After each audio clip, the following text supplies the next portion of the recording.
It was supposed to be a normal Friday night drive home from the high school football game.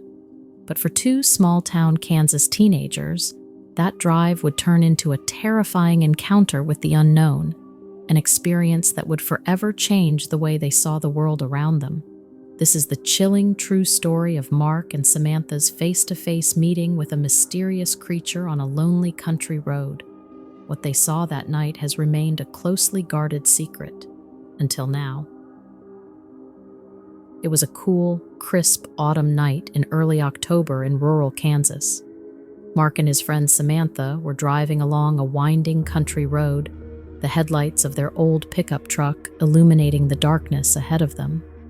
They had just left the Friday night high school football game and were making the familiar drive back to their small hometown. The two teenagers chatted casually as they navigated the empty country road. Mark kept his eyes focused on the road, but something in the distance suddenly caught his eye. Up ahead, on the side of the road, he noticed a large, dark shape moving slowly across the asphalt. "Did you see that?" Mark asked, squinting his eyes to get a better look. "See what?" Samantha replied, shifting her gaze to the front of the truck. As they drew closer, the shape came into clearer view. Mark felt his heart rate quicken as he realized it was some kind of large animal, but unlike any he had seen before. It was massive, easily over 6 feet tall, with a broad, muscular build. Dark fur covered its body as it moved on two powerful legs. "What is that?" Samantha said, her voice edged with a hint of nervousness. Mark instinctively slowed the truck, unsure of what to do. As they got closer, the creature turned its head and seemed to look directly at them. Mark caught a glimpse of its face, a flat, almost human-like nose and mouth set in a large, almost ape-like head. Its eyes reflected the bright headlights, gleaming in the darkness. "Keep driving," Samantha said, her voice firm. "Let's just get out of here." But Mark found himself unable to look away, transfixed by the sight of the bizarre creature. It stood there for a moment, regarding the truck with what seemed like a curious gaze. Then, without warning, it turned and lumbered off the road, disappearing into the dense trees and darkness beyond. "Did you see that?" Mark said, his heart pounding. "What the hell was that thing?"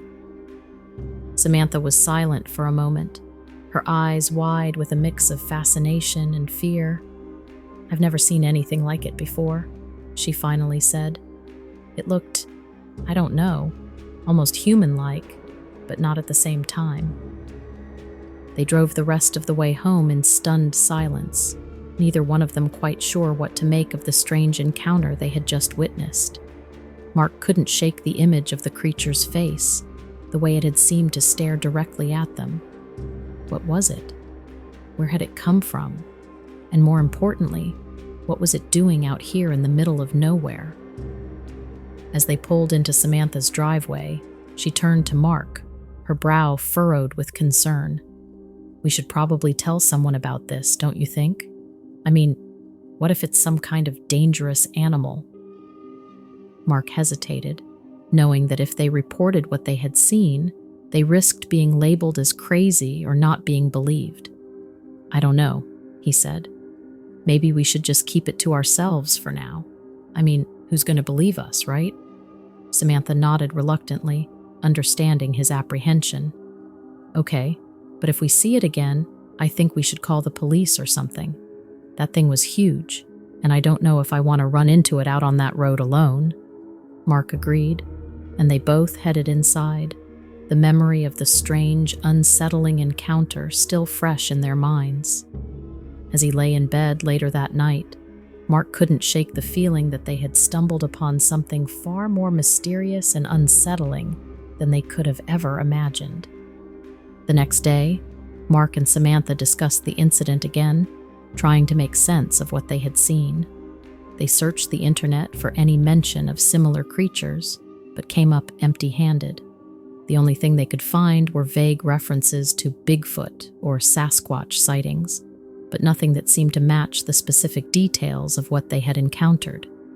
Frustrated, They decided to drive back to the spot on the road where they had seen the creature, hoping to find some sort of clue or evidence.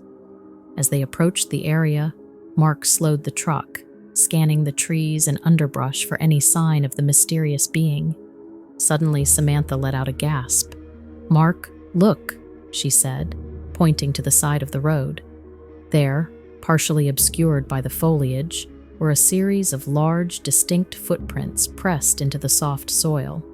They were easily 1.5 feet long, with 5 distinct toes and a depth that suggested immense weight and power. Mark pulled the truck over and they both stepped out, carefully examining the prints. "These can't be from a bear or any other animal I've seen around here," Samantha said, her voice tinged with a sense of wonder and trepidation. Mark nodded, his mind racing. "Yeah, and they're way too big to be human.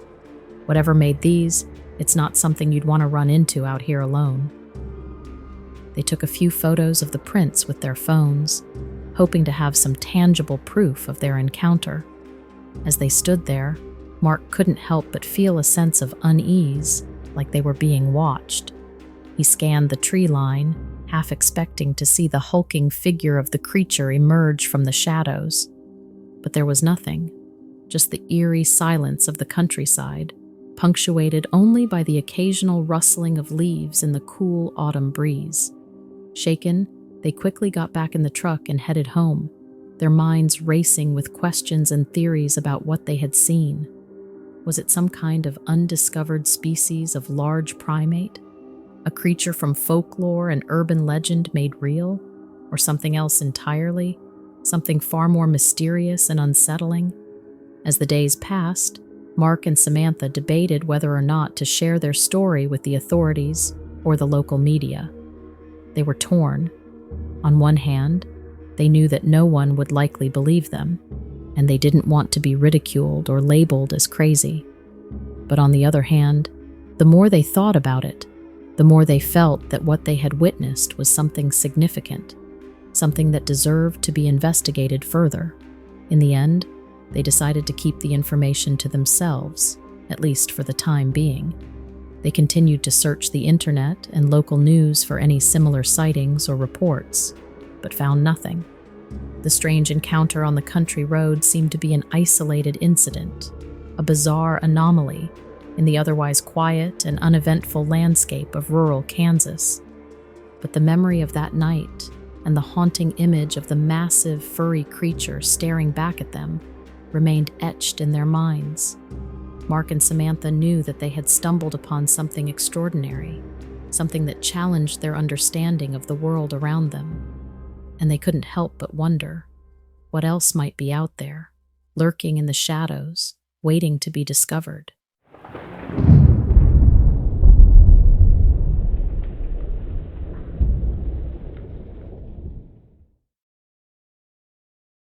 It was a cool, clear autumn night in the remote forests of Washington state.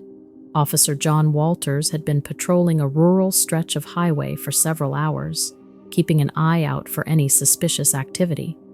The trees lining the road were bare, casting long shadows in the dim glow of his headlights. Around 1 a.m., Officer Walters noticed something moving up ahead on the side of the road, getting concerned that someone was walking here this late at night. He slowed down and peered out into the darkness, trying to make out what it was. As he got closer, he was shocked to see a large, hulking figure standing just off the pavement. It stood well over 7 feet tall, with broad, muscular shoulders and long, thick arms that hung down past its knees. He could see that the thing's head was slightly lowered, as if it was intently focused on something on the ground in front of it. Its massive hands, each with long, dagger-like fingers, were reaching down, methodically moving through the fallen leaves and twigs. Walters sat transfixed, watching as the creature continued its slow, searching motions. It was as if it was hunting for something, its movements steady and purposeful. Walters couldn't help but wonder what exactly it was looking for. As his patrol car edged closer, the creature suddenly froze, sensing the approaching vehicle.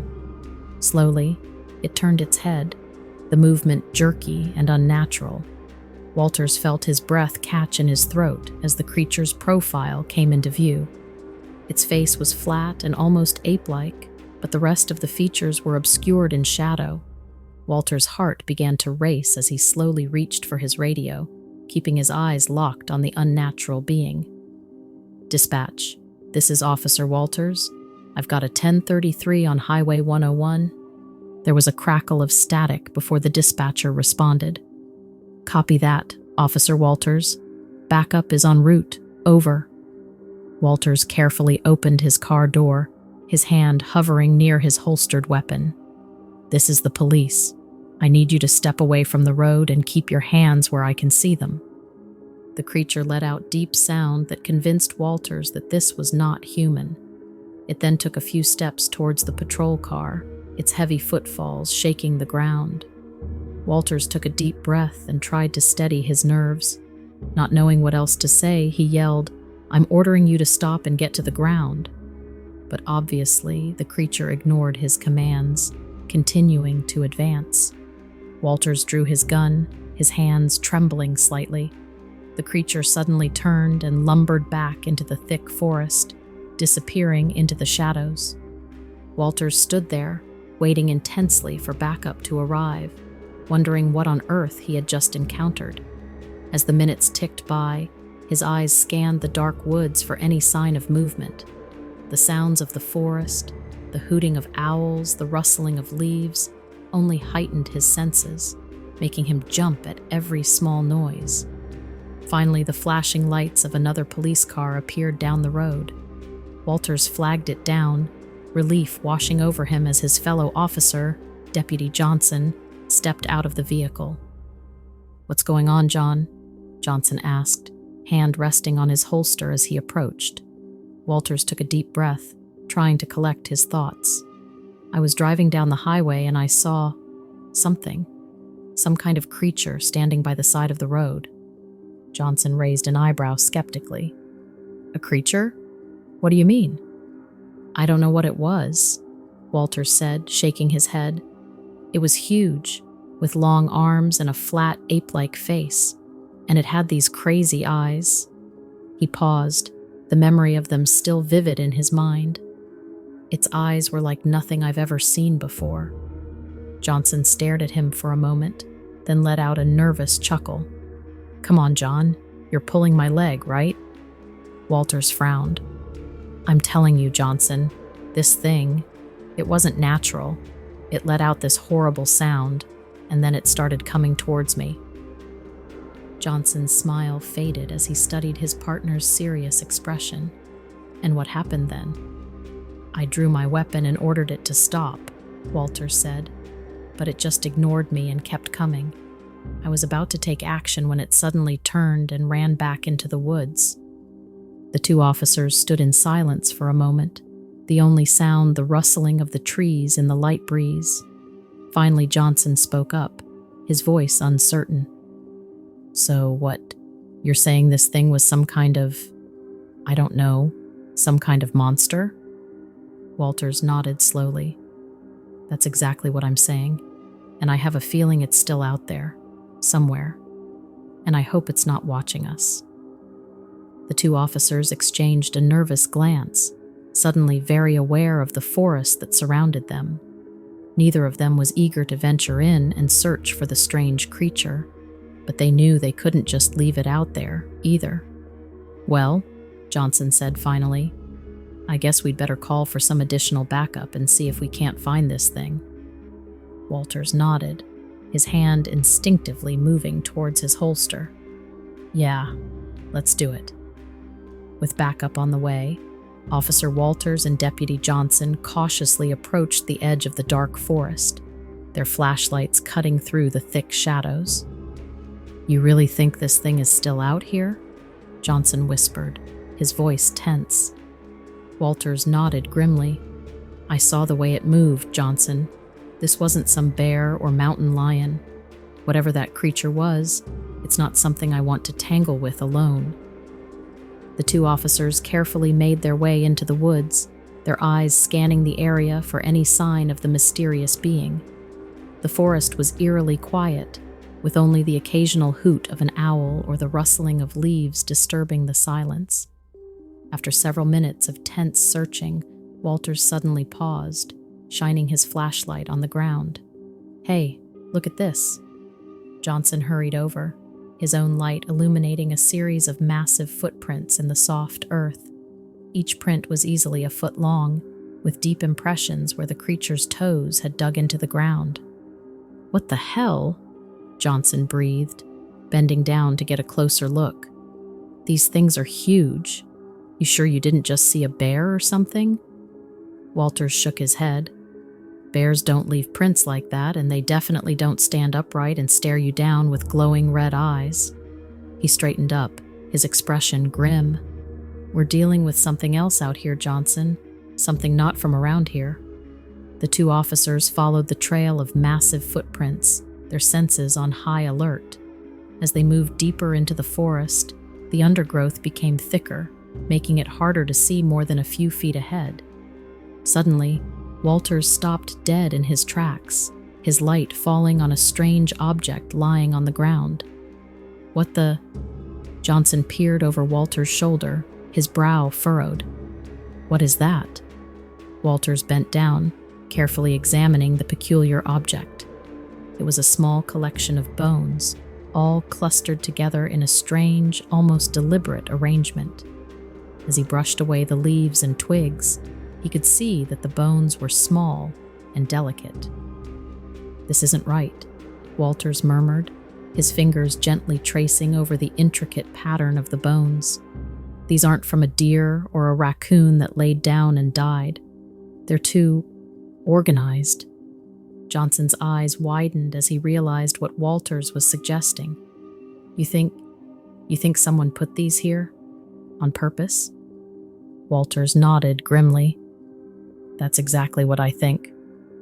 Carefully, Walters bagged the bones, his movements measured and precise. "We need to get these back to the lab for analysis.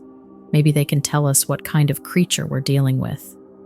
Johnson nodded, his hand instinctively drifting towards his sidearm. "And in the meantime, I think we should get out of here. I've got a feeling we're not alone out here." Back at the station, the bone fragments were carefully examined by the forensics team. After several hours of analysis, they delivered a startling report. "These bones don't match any known animal in our database," the lead investigator told Walters and Johnson. "The structure and composition is very unusual, to say the least, and based on the way they were arranged, it seems clear that this was no random occurrence. Whoever, or whatever, left these bones here, they did it with purpose." Walters and Johnson exchanged a weighted look, the gravity of the situation sinking in. Whatever was lurking in those woods, it was something they had never encountered before. As the investigation continued, the officers knew they were only scratching the surface. But for now, the bone fragments sit in evidence, waiting for further investigation. The officers have stopped checking in after months of no forward movement. Now they just wonder if they will ever be told the truth, if and when it is ever determined.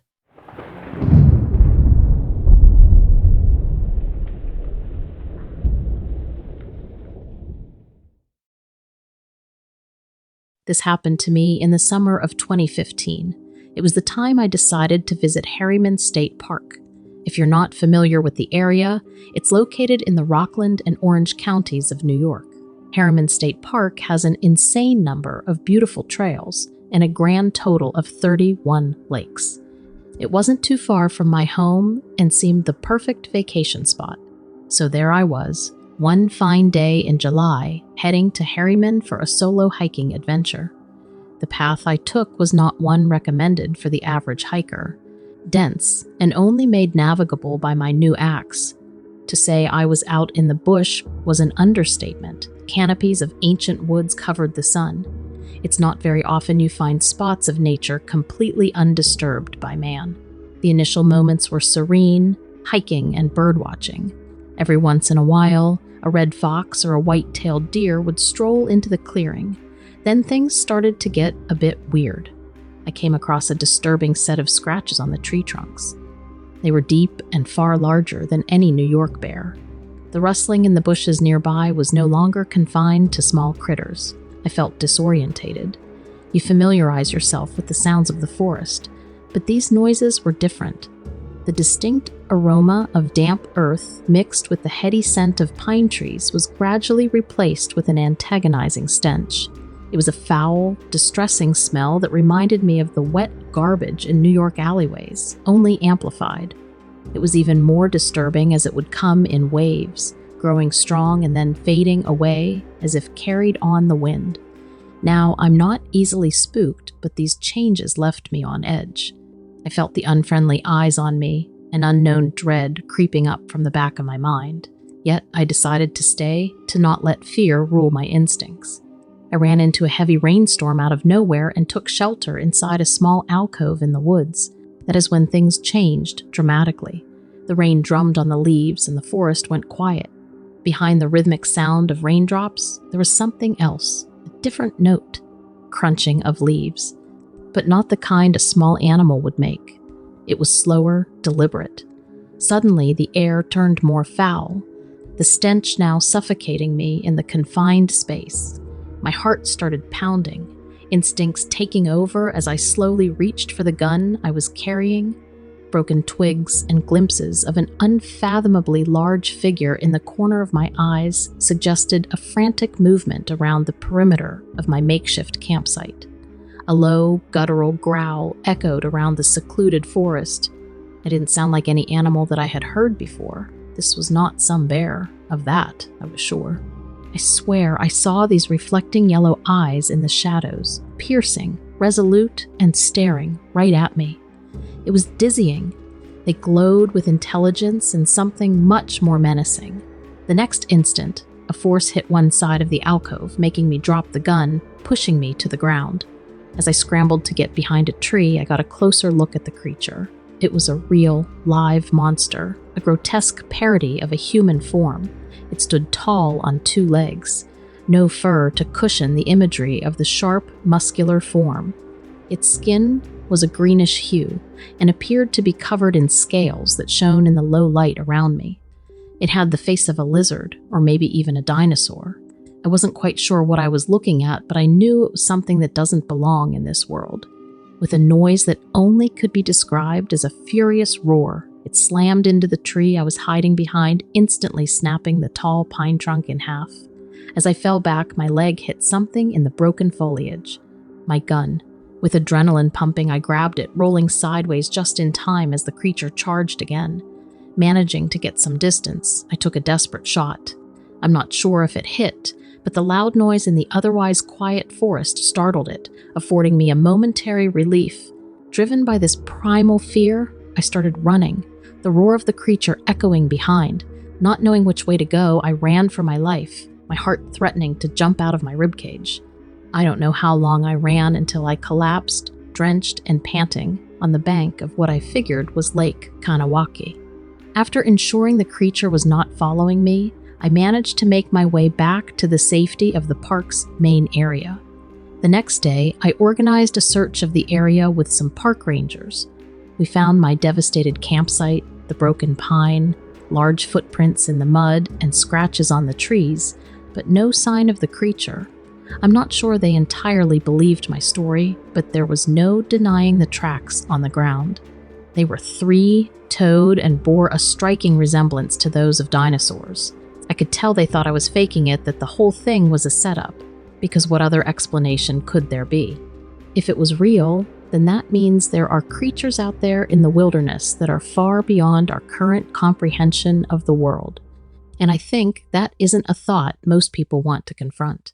But I'm telling you, it's real.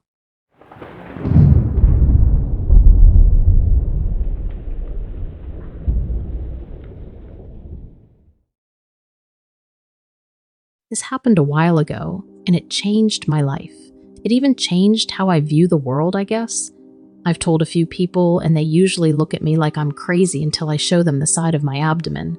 Then sometimes you can see them change their minds. It was spring, and people were starting to go back outside again after hibernating for the winter. You know how it is. The snows had gone, and it was starting to warm up outside.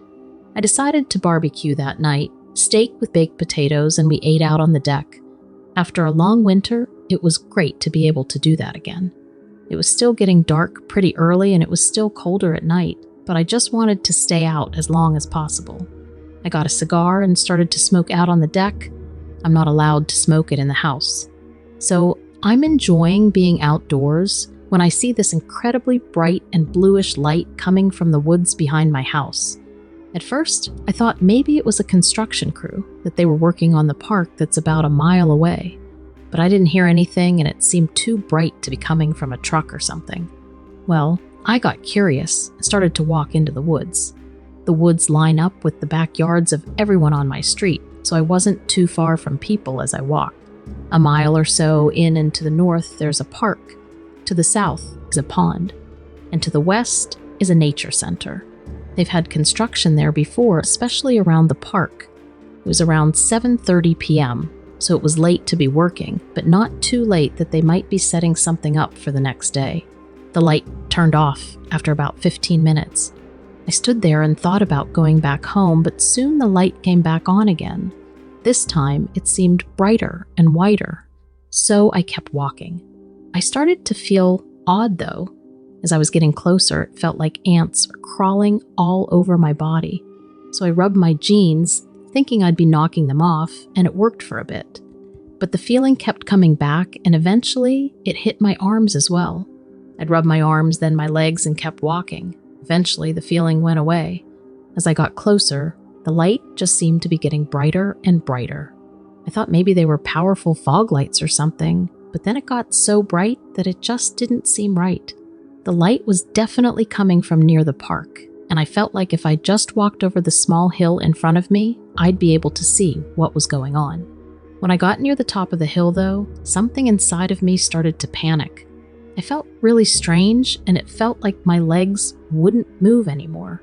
That's when it happened. This force or column of air, I can't explain it really well. Something hit me in my side, and it felt like a million needles stabbing me and burning me. I yelled, and then whatever had a hold of me let me go, and I dropped to the ground. I remember rolling around in the grass. It felt as if I was somehow on fire, and I had to put the flames out. That's how hot it felt. It was so intense, and it hurt so badly that I guess I passed out for a few minutes. I'm not really sure, though.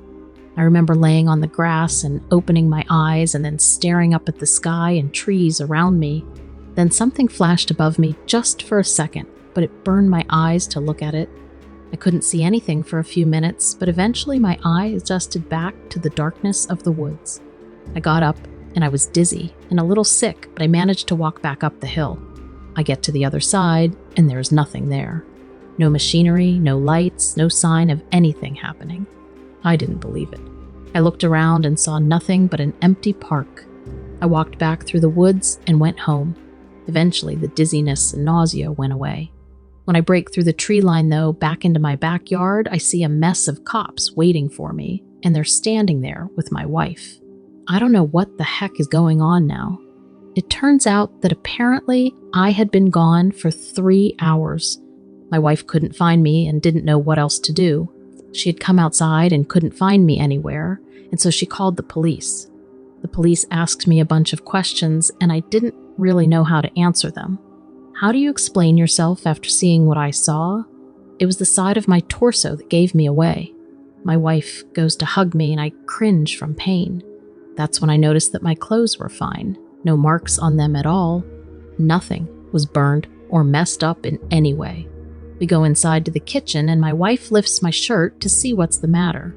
That's when she backed up and put her hand over her mouth. It was like a checker pattern on my body.